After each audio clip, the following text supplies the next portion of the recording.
The stealth mortgage on your home. This is interesting, my friends. I'm going to read you this article that someone had sent to me. I forgot who it was, but this is the pension. Another way of looking at the pension crisis. A stealth mortgage on your house, and this is from dollarcollapse.com. Really, it's just an article from the Wall Street Journal, but very interesting to me. And I don't subscribe to the Wall Street Journal anymore, so let's see if I can't link to it.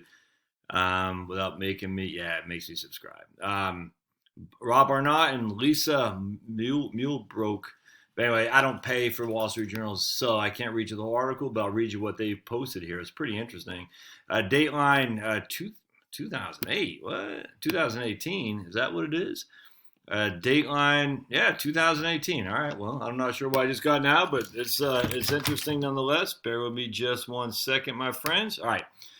Let's read this here. Most cities, counties, and states have committed taxpayers to significant future unfunded spending. This mostly takes form of the pension and post-retirement health care obligations for public employees, a burden that averages $75,000 per household but exceeds $100,000 per household in some states.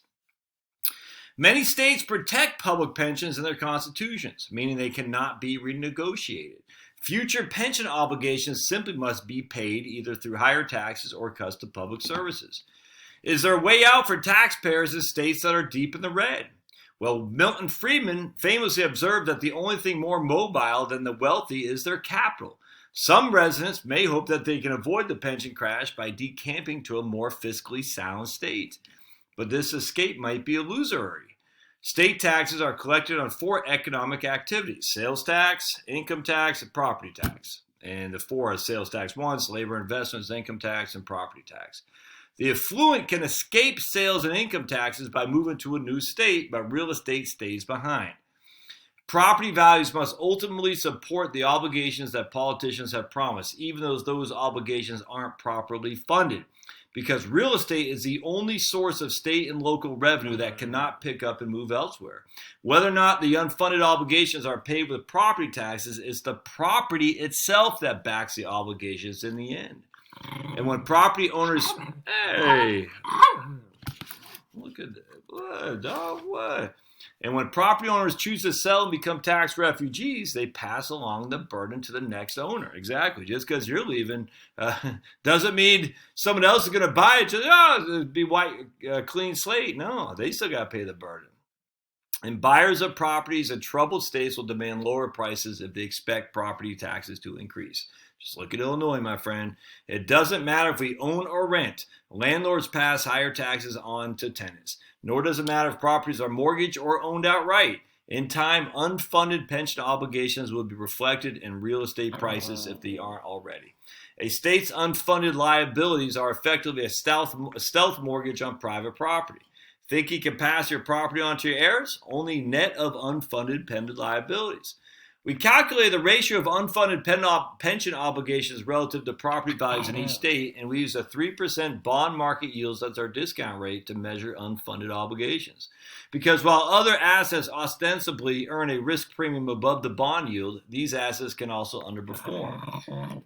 Hey, give me a kiss. What, you want to see Papa? Give me a kiss. Give me a kiss. Give me a kiss. Give me a kiss. Yeah. Let's see. They unfunded pension obligations range from a low of $30,000 per house in Tennessee to a high of $180,000 in Alaska. They amount to less than 11% of the average home value in Florida, Tennessee, and Utah, and more than 50% in Alaska, Mississippi, and Ohio. There are a few surprises. California, Hawaii, and New York have large unfunded obligations, but because property in these states is so expensive, the average household burden is less than 15% of the average home price. Well, that's because, wait, because that's because the home prices are high now, but wait till they start going down in value because people say, I can't afford the property taxes that keep going up.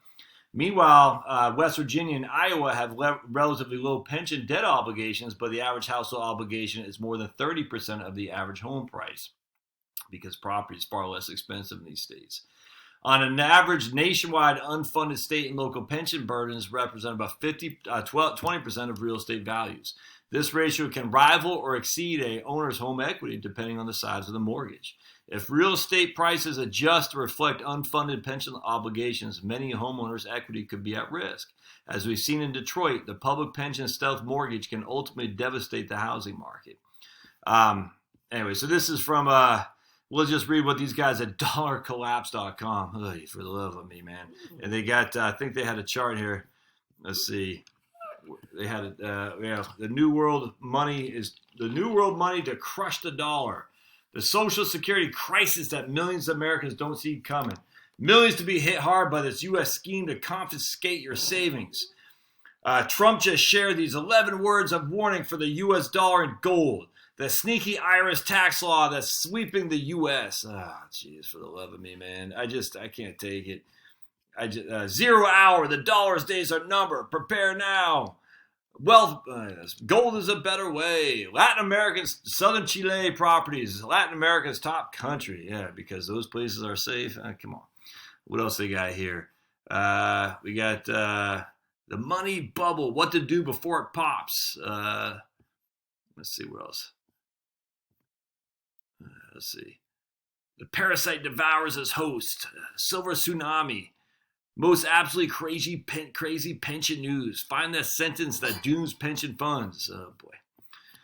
All right, so let's see what else the dollar collapse people say. This is yet another confirmation that we're not nearly as rich as we think we are. If your home is your biggest asset, but a part of that is your equity secretly claimed by the local government, you don't really own it. And if you're counting on public sector pension and home equity to finance your retirement, you might be hit with a double whammy when your pension is cut. Despite what the state's constitution says, it will be cut one way or the other. At the same time, your property tax bill soars to protect what's left of the benefit. And the pension crisis is actually much worse than the above because they're using peak of the cycle numbers. When the next recession brings an equities bear market, pension plans will lose money, causing underfunding to explode. So a 12% stealth mortgage is about to get even worse. I don't necessarily disagree with that fact. I would argue it's actually worse in some of these high property value states because, yes, it might in California, New York, and Hawaii, the property values are significantly higher than the pension crisis, but the property values, that's a fleeting number, man. I mean, just look what happened in 2006 and 2007 in Florida. So I think the rule of thumb here is you're not getting away from real estate taxes, be it a renter or an owner. You could live by a van down the river. You're simply not, you do not own your own self here in the U.S., but name what other country that you do. There's no country you can escape to for free, to be free. There's not. It's just the nature of the beast. So because you don't own your property outright, there's always going to be a lien on it. And just because you rent doesn't mean you're escaping that because the landlord is passing it on to you. That's just a fact, my friends. So what do? Well, you take the lowest mortgage, the lowest property value you can, that you can safely or comfortably, I should say, live in. Because the property taxes, let's say, like I was talking to a guy yesterday, he had like $350,000. Well, and it's funny, initially he said his property taxes are quite low. But it turns out he only had a $350,000 home, and he's paying $7,500 in property taxes. So the actual amount of property taxes is quite low relative to Connecticut as a whole. But the amount of property taxes relative to the price, the property tax divided into the price is quite high. It's like 2.5%. And it's not just for him; it's anywhere in Connecticut. 2.5%, man. And Connecticut is not in a good place either. So what you do is, if you don't want to escape a place like Connecticut, well, you have the lowest possible house that you can afford, that you can comfortably live in, because that way your property taxes will be lower than everybody else's, if that makes sense. It's like you never want to buy the fanciest house in the neighborhood. Same kind of thing here. You always want to be on the low end of a high state with high home values and high property taxes for sure. That way, relatively speaking, from a relative perspective, you won't get crunched, especially if you're paying $7,500 in property taxes. It's not cheap, but certainly better than paying $15,000 in property taxes on, let's just say, a $500,000 home, if that makes sense. Or you don't want to move. Well, that's the challenge. That's the challenge. That is what we're contending with. Is how is this going to get paid? I don't know. I don't know the answer to it. I don't know when that quote unquote bubble is going to burst. If it will burst, no one knows. But we do know for a fact that real estate is the one asset that you cannot just dump off on somebody else, because he's going to take the same thing into consideration as you are when he is looking to buy your property. He's going to say, what's the potential for future property tax? I always use this as an example. When we looked at houses in New Jersey and Pennsylvania, everyone's like, housing in Pennsylvania is much more expensive than New Jersey is much more expensive than Pennsylvania because the property taxes are so high. But in actuality, that wasn't true. In fact, here's New Jersey. All right, so you had high property tax, lower prop values. I'm telling you right now. So it went like this. So let me just show you. The higher the property tax, the lower the property value. And then you look at Pennsylvania. What are you doing, Nugget? It's the exact opposite. Low property tax, higher values. All right, so Pennsylvania went exactly. Now, when I say Pennsylvania, I'm talking about South PA, southeastern PA, right around Philadelphia, Conshohocken. Whoa, that scared me. Conshohocken, Valley Forge, Newtown, and things like that. Never mind. Philly's a little bit different because a lot of people get nervous to go in Philly, but Philly's starting to look okay. But anyway, I wouldn't live there. But anyway, so you got a middle of the road here, split, which is so we bought a house in South Jersey in Haddonfield, a beautiful neighborhood, beautiful town, beautiful, just everything's fantastic about it. Much lower property value than we could have bought like in Downingtown, which is way the hell out there in PA. But much higher property tax. I mean, people aren't stupid. Consumers know you pay a high property tax, you're going to have a high property tax, you have a lower value, or vice versa. And that's just the nature of the beast. So let's just say you're living in, New Hampshire. Let's just use New Hampshire. I talked to a guy just 2 days ago who's thinking about relocating to New Hampshire to get out of Massachusetts. I mean, the fact, look, I haven't looked at the rents he's renting. I haven't looked at the rents in southern New Hampshire relative to northern Massachusetts, but it doesn't take a rocket science to realize if you're in Massachusetts with the state income tax, well, if you're going to flee to New Hampshire, they're going to charge a higher premium because there is no state income tax, and they can get away with it for sure. Same thing here. I mean, if you're going to pay, it's all equilibrium. Now, if you move to northern New Hampshire, it'll be significantly cheaper, but you're a whole lot further away from Boston and the amenities of being close to Massachusetts, if that makes sense.